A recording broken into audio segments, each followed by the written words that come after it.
Winter 2026 just won't quit. And honestly, what I'm staring at in tonight's data has me more than a little worried about what's headed our way. We just got walloped by one of the biggest winter storms we've seen in ages. Some folks up in the Northeast are literally buried under 2 feet of snow. Down south, hundreds of thousands are sitting in the dark after ice knocked out the power grid. And here's the kicker. Before anyone's even dug out from this mess, Mother Nature is already cooking up round 2. There's a potential nor'easter brewing for this weekend that could pack some serious blizzard punch. And all the pieces are falling into place like a bad puzzle.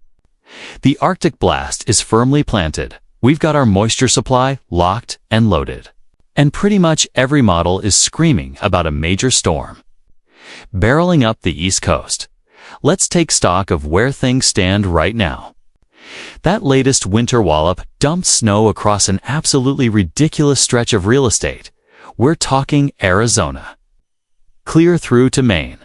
The worst of it hammered the Ohio Valley and especially the Northeast, where those 2-foot totals got confirmed in multiple spots. Yeah, you read that right, 2 whole feet. Check out the seasonal snowfall maps, and you'll see some pretty jaw-dropping numbers this year. Sure, some areas had to twiddle their thumbs longer than others, but the white stuff has definitely shown up to the party. The Northeast and Great Lakes region. They've been absolutely pummeled between this recent beast and all those lake effect events. The Midwest took it on the chin around Thanksgiving. We've still got a few bare patches across the Central Plains, Southern Plains, and Southeast that need filling in, but overall, Winter 2026 is living up to its reputation. Quick note, if you want detailed forecasts for your specific neck of the woods, drop a comment below. I'll tackle them one by one when I can squeeze in the time. And hey, if you're digging this video and feel like subscribing to the channel, I'd really appreciate it. Alright, moving on.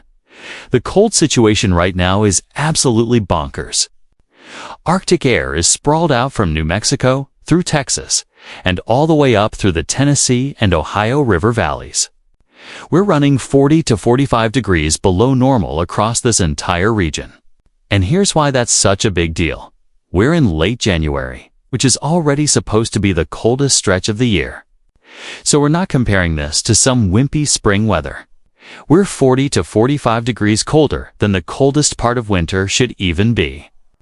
That's wild. The wind is making everything feel way worse, too. We've got this northwesterly flow screaming down from Canada, passing right over all that fresh snow we just got dumped on us. Even though wind speeds are only clocking in at 10 to 20 miles per hour. That's plenty to create downright dangerous wind chills. Right now, those teal patches on the map showing sub-zero wind chills are blanketing the Midwest and Ohio Valley. If you're heading out tonight, maybe grabbing dinner, catching a basketball game. Whatever, seriously bundle up in layers because we're looking at wind chills. Anywhere from 5 to 20 degrees below zero by Tuesday morning. Those brutal sub-zero wind chills hang tough across the upper Midwest, much of the Ohio Valley, and up into the Northeast. And here's something that might catch people off guard. Those sub-zero wind chills are going to creep all the way down into the southern states to Oklahoma, Arkansas, Tennessee, and North Carolina, all seeing them by Tuesday morning.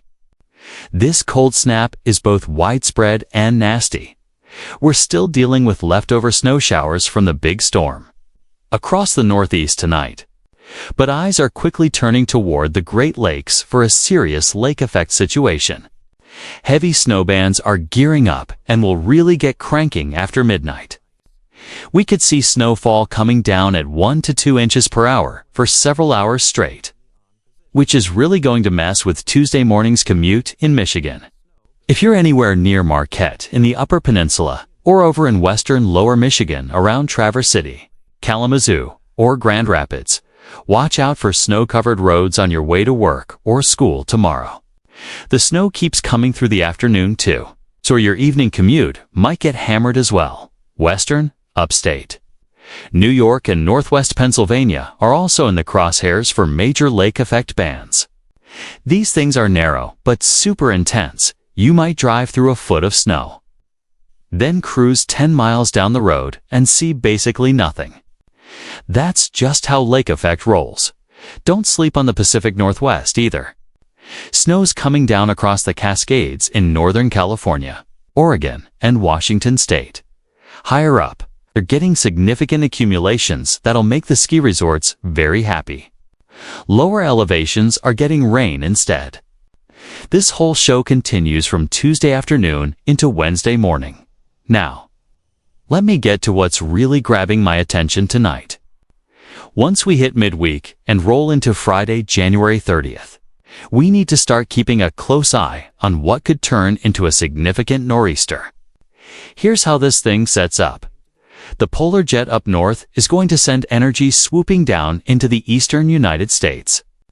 At the same time, the subtropical jet from the south is going to be shoving moisture and energy northward. When these two jet streams sync up, those two chunks of energy from opposite directions combine and can spin up a powerful low-pressure system just off the East Coast. This is textbook nor'easter territory, and we're watching the window from Sunday, February 1st through Tuesday, February 3rd.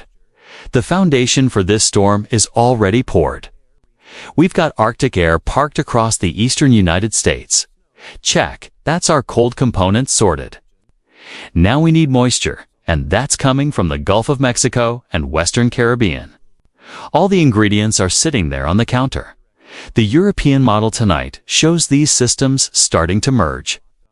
Though the 1-2Z run was a bit looser or further offshore compared to the earlier OZ run I talked about this morning. This is the wobble we're going to watch play out over the next few days. The storm's going to shift 50 to 75 miles inland on some runs, then 50 to 75 miles offshore on others. We saw this exact same wobbling act with the storm that just clobbered us. It bounced north, then south. Expect more of the same as we get closer. The GFS model is showing a similar setup with low pressure spinning up just offshore of the Outer Banks by Sunday evening.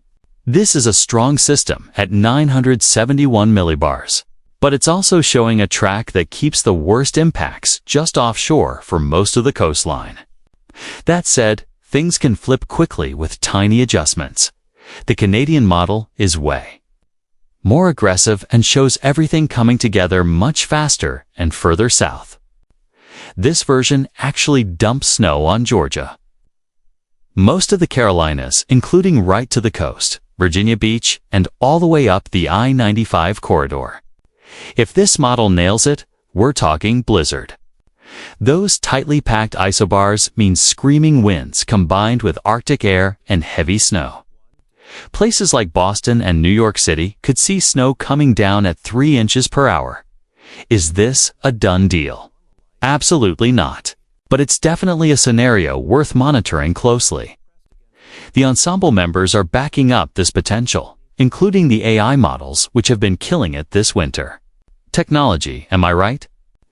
This is what weather nerds call a Miller-type storm.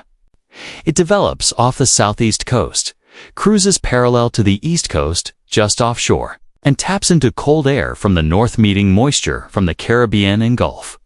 When it all clicks, it produces a monster blizzard. The potential scenario includes heavy snow across the mid-Atlantic and possibly reaching down into the Carolinas and eastern Georgia. There's definitely a signal showing up there. An even stronger signal for heavy snow exists further north through the northeast. Yeah, the latest run is more offshore.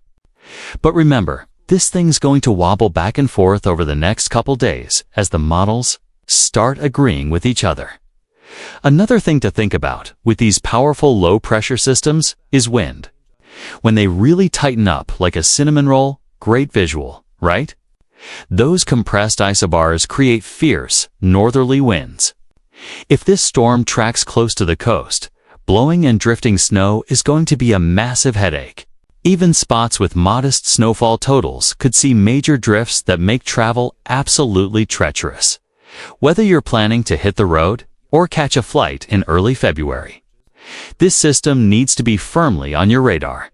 Let me stretch out the outlook through February because the pattern stays active and pretty interesting. The first week of February, roughly the 1st through the 8th, keeps Arctic air locked down across the east, while milder air and ridging take over the west, including Western Canada. Alaska stays a touch chillier. This setup feeds nor'easter threats for the East Coast and Clipper systems dropping down from southern Canada into the Great Lakes, like Heath. Snow stays in full swing. The second week of February 8th through 15th shows that milder air trying to push eastward and hug the Mississippi River while Arctic air stays stubbornly planted across the northeast. Part of this is thanks to all that snowpack. All that snow we just got acts like a giant freezer, keeping temperatures near the surface colder than they'd normally be. It's a feedback loop that just extends the cold snap. Week 2 continues showing some Clipper action for the Great Lakes and potential for mid-Atlantic snow events. Thank you guys. EU next video.